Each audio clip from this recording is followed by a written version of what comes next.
Fatu and Jey Uso forming an unlikely alliance to defeat Solo Sikoa on WWE RAW. Fatu and Jey Uso join forces to destroy Solo Sikoa on WWE RAW. Bloodline implodes. The Bloodline is no longer a brotherhood, it's a battlefield.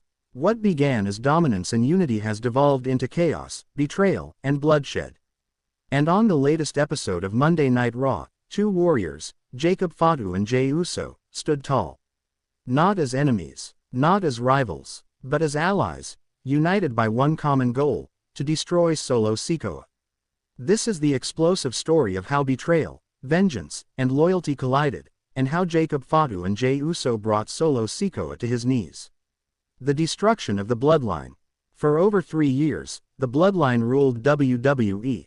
Roman Reigns sat atop the throne. The Usos protected his kingdom. Solo Sikoa, the enforcer, crushed any threat that rose. But after WrestleMania 41, it all began to crumble. With Roman Reigns missing in action after betrayal from Paul Heyman and Seth Rollins, the foundation fractured. Solo Sikoa saw his opportunity. No longer a silent enforcer, he took command.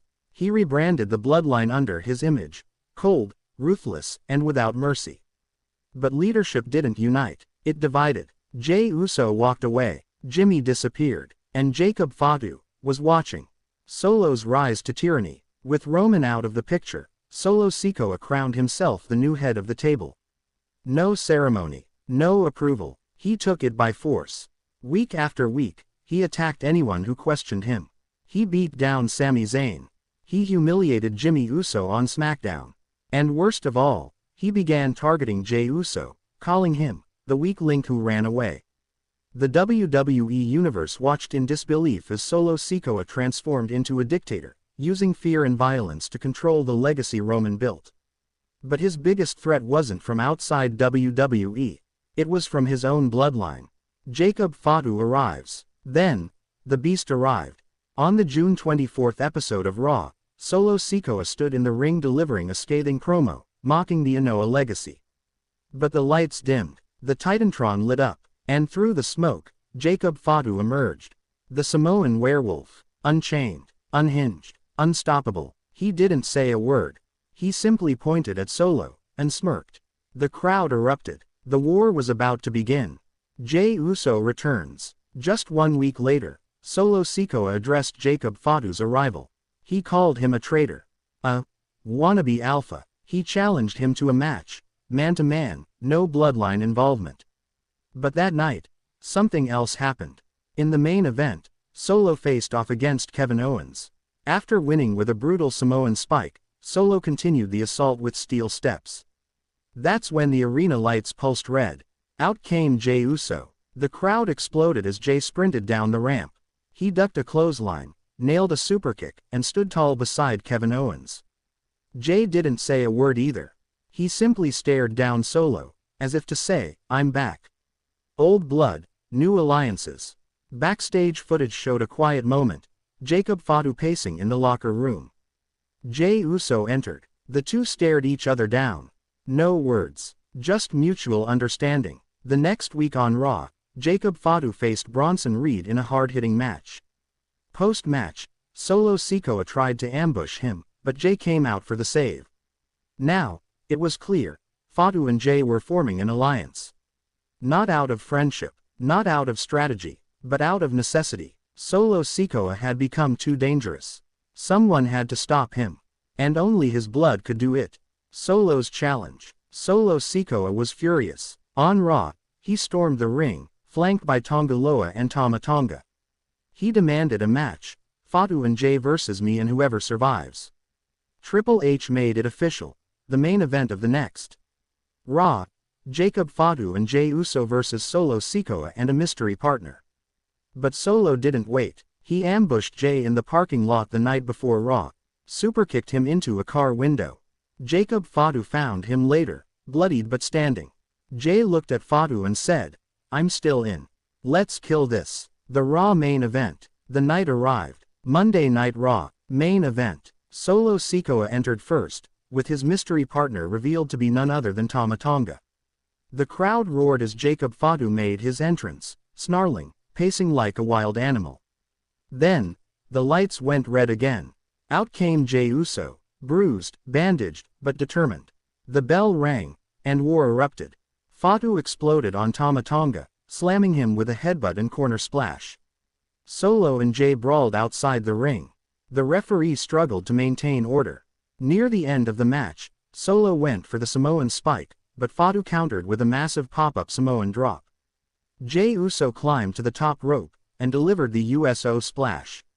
1, 2, 3. Jacob Fatu and Jey Uso defeated Solo Sikoa.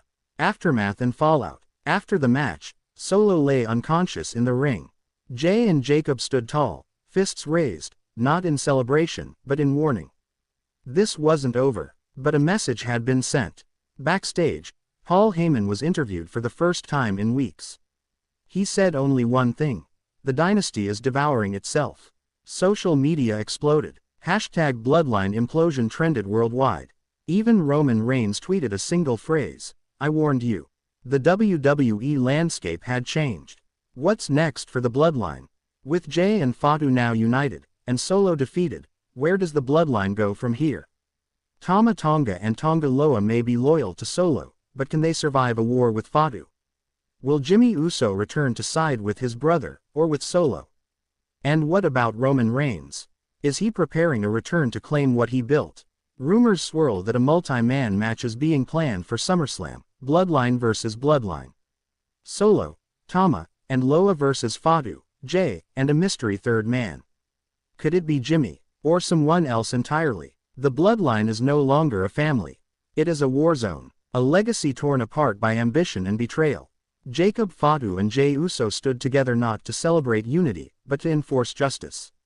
Solo Sikoa now faces the wrath of the ones he once called brothers. And the WWE Universe. They're witnessing the fall of one dynasty, and the rise of another. One thing is certain: this is far from over. This was the story of how Jacob Fatu and Jey Uso joined forces to defeat Solo Sikoa on WWE RAW. What happens next in the Bloodline saga? Who will survive, and who will be left standing when the war ends? If you enjoyed this video, make sure to hit like, comment your favorite moment, and subscribe for more epic WWE stories.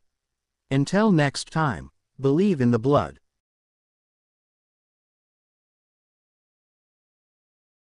Jacob Fatu and Jey Uso forming an unlikely alliance to defeat Solo Sikoa on WWE RAW. Jacob Fatu and Jey Uso join forces to destroy Solo Sikoa on WWE RAW, Bloodline implodes. The Bloodline is no longer a brotherhood, it's a battlefield. What began as dominance and unity has devolved into chaos, betrayal, and bloodshed. And on the latest episode of Monday Night Raw, two warriors, Jacob Fatu and Jey Uso, stood tall. Not as enemies, not as rivals, but as allies, united by one common goal: to destroy Solo Sikoa. This is the explosive story of how betrayal, vengeance, and loyalty collided, and how Jacob Fatu and Jey Uso brought Solo Sikoa to his knees. The destruction of the Bloodline. For over 3 years, the Bloodline ruled WWE. Roman Reigns sat atop the throne. The Usos protected his kingdom. Solo Sikoa, the enforcer, crushed any threat that rose. But after WrestleMania 41, it all began to crumble. With Roman Reigns missing